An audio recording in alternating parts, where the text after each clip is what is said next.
Let me tell you why alignment doesn't mean what you think it does. A lot of times when people hear the word alignment, go get an alignment with yourself, go get an alignment with God, they instantly start thinking about what they're supposed to do, behaviors. They start looking at other people. Well, if they're aligned with God, well, what are they doing? Oh, they go to church, or oh, they pray every day, right? Okay, I'm going to copy those behaviors. See, the difference with real alignment and what a lot of people believe to be alignment is the behaviors do not determine your allegiance. Any killer could go to church and start praying. Any adulterer, any sinner of any sort can go to church and start praying, but what are your true intentions? How do you really feel? Are you really submitted to God? That's alignment. That's what we're talking about when it comes to alignment. We're talking about your obedience to God. Are you really submitted in heart to God? And if you're not, do the behaviors changing make you aligned? God wants your devotion. God wants your heart. God wants your intentions. God wants your focus. He doesn't want you to just act out behaviors or follow behind people who you think you can get some credit with him for following. Align yourself with God. Don't align yourself with any people or any institutions. Talk to God. Look deep within. Use your sense of right and wrong to stay aligned with what God wants. You're out of position. You see, in this world, in this life, God comes first. And it's so easy for us as human beings attached to this flesh, living in this tangible space where we can move matter and it feels like our decisions are influencing the world. It's so easy for us to get caught up in the idea that we are somehow in control of something. That's when you're out of position. Your control is only a blip in the timeline for the universe and for life and existence. See, God is eternal. And even the earth itself has outlived us 1,000,000,000,000 times over. For each person that has been born on the earth and passed away, the earth has existed 1,000,000,000,000 times over. So for any person to become dissonant in their belief that they are so powerful and so in control and so important to this universe, that they take that importance and fuel an ego with it. If you find yourself out of position in this way, you are out of alignment. God is bigger. God is more powerful. God is in control. And the thought that anything else is happening here is just spiritual warfare. The thought that anything else is happening here is just your own The thought that anything else is happening here is you being out of position. And with that comes all type of spiritual and mental and emotional despair. So come back into alignment. Let God be God and you be you. Like I said, you're not just out of alignment. Let's look at the word position. You're out of position. See, a lot of people are wrapped up in titles. A lot of people look at titles and they look at the hierarchy that titles create. And that's how you get people who are high managers and supervisors who look down on the new employees in low positions, and they talk bad about them and they mistreat them. It's so funny when people get caught out of position, right? Because being a manager or supervisor is a position of responsibility. With great power comes great responsibility. It's actually a blessing. It's a gift from God to be given authority and to have a position that requires you to lead others. But so often we find ourselves and we catch ourselves out of position. Instead of being that leader, instead of being that manager, that supervisor who's leading others to the truth, leading others to success, you become that person who's looking down on them. And see, God doesn't like that because he gave you the position. And you still work at God's company. The company is not called Manager You. supervisor, whatever your name is. This is God's company you work for. It doesn't matter how high he let you be on the ladder. So if you allow yourself to get out of position and forget that this is a gift, that you are not the CEO, you are not the owner, you are not the building, you are a part of it, a manager, individual thing that can and will get replaced. And God will take you right off that pedestal fast. If you want to look at alignment, look at it that way. Don't be that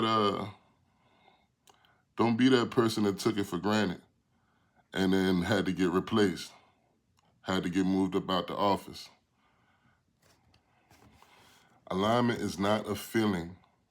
A lot of times people feel bouts of joy, or they feel pleasure, or they feel excitement, and then they say, oh, ooh, that was a good feeling. That must mean alignment. But that's not true. Alignment is not a feeling. It's not a feeling of joy. It's not a feeling. It is a process. It is something that has to be done. It's not something that has to be felt. See, when you look at alignment, you have to think about it like any other alignment. Like if you go to get your car in alignment, front end alignment, what they're going to do is they're going to contort the vehicle's wheels and bend them and recalibrate them to factory standards. The steering wheel and the wheels should align with each other so that the vehicle moves straight, whatever that process is. Or even like if you look at like a physical alignment, if you go to a chiropractor and you get a back alignment, their goal is to put your back into the original position that it's supposed to be in. So an alignment is not a feeling, it's a reset. Right? Think about it like a factory reset on your iPhone or any other device. When you do a factory reset, all BS is removed. Everything is removed. And everything goes back to how it was when you first got it, the original software. This is alignment. It's a process. It's something that you do. It's not something that's a feeling. But it does feel good if you can get it done. Let me tell you the lie about alignment. Let me tell you the lie about living in alignment. Because a lot of people will jump up on stages and get on platforms and they're going to talk to you about alignment. They're going to use the term so loosely. They're going to just speak on it, and the context that they use leads you to believe that it's some type of a feeling or some type of a pleasure. You're pleasing yourself or your flesh is enjoying something. And the truth about alignment is that it's not always pleasurable. It's not about pleasing the flesh in any way. It's about sticking to the code, sticking to the rules, right? So let's look at this in real life context, because a lot of the leaders and a lot of the people who are taking stage and being the person who is preaching or who is teaching large crowds, these people, a lot of times these people are way out of pocket. Life is not easy, and the rules that have been in place, that have been set in place for us, are not bypassable, right? So if you have parents that are difficult, or you have parents that are judgmental, should you disregard them or remove them from your life so that you don't have to feel their judgment? No, you go through it. You learn how to deal with their judgment. You learn how to communicate to them in a way that they can learn themselves about their judgment. If you're married in a relationship, of course there's going to be strife at times. There's going to be difficult times, right? Should you then throw away the marriage, right? If you have a relationship, if you have children, and should you then throw away the relationship? It's like people are so attached to the idea that something is supposed to be comfortable or something is supposed to be pleasant. But that's a lie when it comes to alignment, because God's path, God's way is the hardest one. It's not the one with the most pleasure. It's not the one with the least resistance. It's the one that goes against the grain. It's the one that forces you to have to grow. It's the one that you have to go through things and not avoid them or throw them away and disregard them. Your mind, your life, your soul is big enough to overcome things. And my fear in this new generation is that they're going to avoid things so much that when they are confronted with something they can't avoid, it will destroy them because they have no way to combat things that are unpleasant. They have no way to manage emotions that are unpleasant. They just avoid them. So, to all the thought leaders out there, maybe we should look at this differently. Maybe we should look at this in alignment and just do it the way that it's supposed to be done and not necessarily the way that feels best. So, that's the lie about alignment. It's not about pleasing your flesh. You don't need motivation. You need realignment. Now, there's nothing wrong with motivation, and it's endless amounts of motivation out there. They got platforms, social media, YouTube. If you set your algorithm up, you can have motivation endlessly all day long. But motivation is useless unless it engages you into getting involved in the process. And alignment is all about the process. Alignment with God has nothing to do with how much motivation you consume.